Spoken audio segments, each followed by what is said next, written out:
শ্ৰদ্ধাৰ সাংবাদিক বন্ধুসকল, আমি আজি এই বিজনী বুঢ়ী ঠাকুৰণী থানত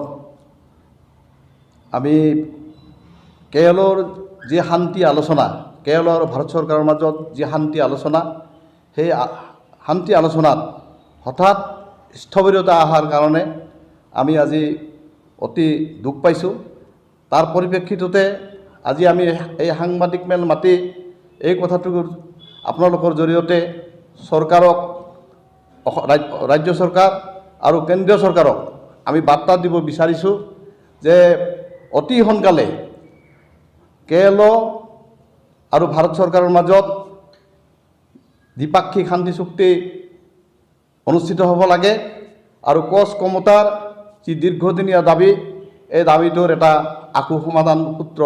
উদ্ভাৱন কৰিব লাগে। আমি এই কথাটো বাৰম্বাৰ কৈ আহিছোঁ যে আমাৰ এই কোচ কমতাৰ যি দীৰ্ঘদিনীয়া দাবী, এই দীৰ্ঘদিনীয়া দাবীৰ পৰিপ্ৰেক্ষিতত সশস্ত্ৰ পন্থাত বিশ্বাস কৰি জীৱন সিংহৰ নেতৃত্বত কেৰলই যি 30 বছৰীয়া এক সুদীৰ্ঘ আন্দোলনৰ কাৰ্যসূচী গ্ৰহণ কৰিছিল, সেই সুদীৰ্ঘ সংগ্ৰামৰ পথ তেওঁ পৰিহাৰ কৰাৰ ক্ষেত্ৰত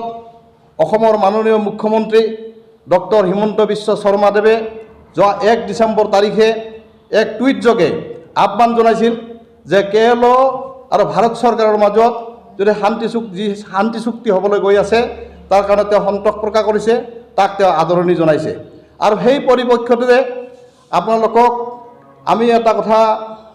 জনাব বিচাৰিছোঁ যে ভাৰত চৰকাৰৰ প্ৰধানমন্ত্ৰী মাননীয় নৰেন্দ্ৰ মোদী, গৃহমন্ত্ৰী অমিত শ্বাহৰ কথাৰ ওপৰত আস্থা আৰু বিশ্বাস ৰাখিয়ে ভাৰত চৰকাৰৰ দ্বাৰা যোৱা 1 জানুৱাৰী তাৰিখে প্ৰেৰণ কৰা 3 জানুৱাৰী তাৰিখে প্ৰেৰণ কৰা এইখন চিঠি মৰ্মে কেৰলৰ সেনাধ্যক্ষ জীৱন সিংহ ডাঙৰীয়াই শান্তি কোচ কমতাৰ যি দীৰ্ঘদিনীয়া সমস্যা, তাক আলাপ আলোচনাৰ জৰিয়তে এক সমাধান সূত্ৰ ওলাব বুলি আচলতে তেওঁ ভাৰত ভূমিত পদাৰ্পণ কৰিছিল। কিন্তু দুখ আৰু পৰিতাপৰ বিষয় যে আজি এই যিখন পত্ৰৰ ভিত্তিত জীৱন সিংহ ডাঙৰীয়াই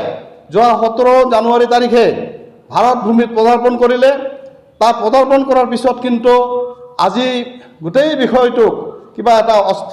অস্থিৰ অৱস্থাত এটা দেখা গৈছে। গতিকে এইখন চিঠিৰ জৰিয়তে, যিখন চিঠিক বিশ্বাস আৰু আস্থা ৰাখি কেৰলই সশস্ত্ৰ সংগ্ৰাম পৰিত্যাগ কৰি আজি আলাপ আলোচনাৰ জৰিয়তে কোচ কমতাৰ এই দীৰ্ঘদিনীয়া সমস্যাটোৰ এটা সমাধান সূত্ৰত বিশ্বাসী হৈ আগবাঢ়ি আহিছে, সেইটো সময়ত আজি যিটো অস্থিৰতাই দেখা দিছে, এই অস্থিৰতাৰ কাৰণে আমি কিন্তু কোচ ৰাজবংশী তথা খিলঞ্জীয়া জনসাধাৰণ আমি এক অস্বস্তি ভোগ কৰিছোঁ। গতিকে আমি এই কথাটো কেন্দ্ৰীয় চৰকাৰ তথা ৰাজ্য চৰকাৰৰ মাননীয় মুখ্যমন্ত্ৰী ডক্টৰ হিমন্ত বিশ্ব শৰ্মাক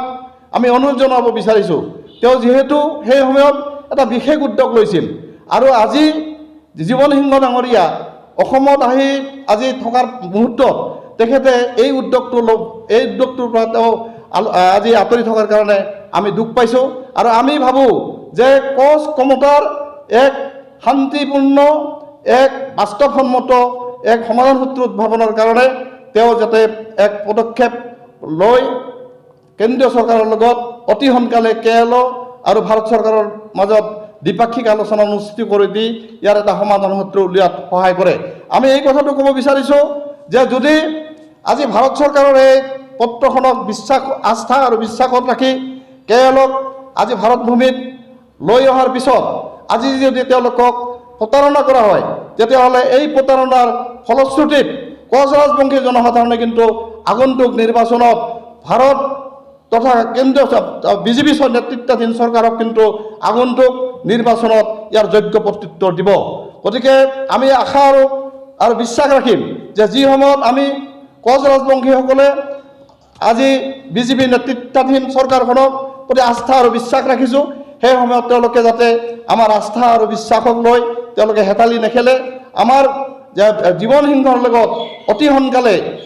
দ্বিপাক্ষিক আলোচনা অনুষ্ঠিত কৰি কোচ কমিটাৰ এই দাবীটোৰ যাতে এটা শান্তিপূৰ্ণ গ্ৰহণযোগ্য সকলোৰে সৰ্বসন্মত এক সমাধান সূত্ৰ উদ্ভাৱন কৰে, তাৰ কাৰণে আমি আজি এই প্ৰেছ মিটৰ জৰিয়তে আমি ভাৰত চৰকাৰ তথা অসম চৰকাৰক বিশেষভাৱে বাৰ্তা প্ৰেৰণ কৰিছোঁ।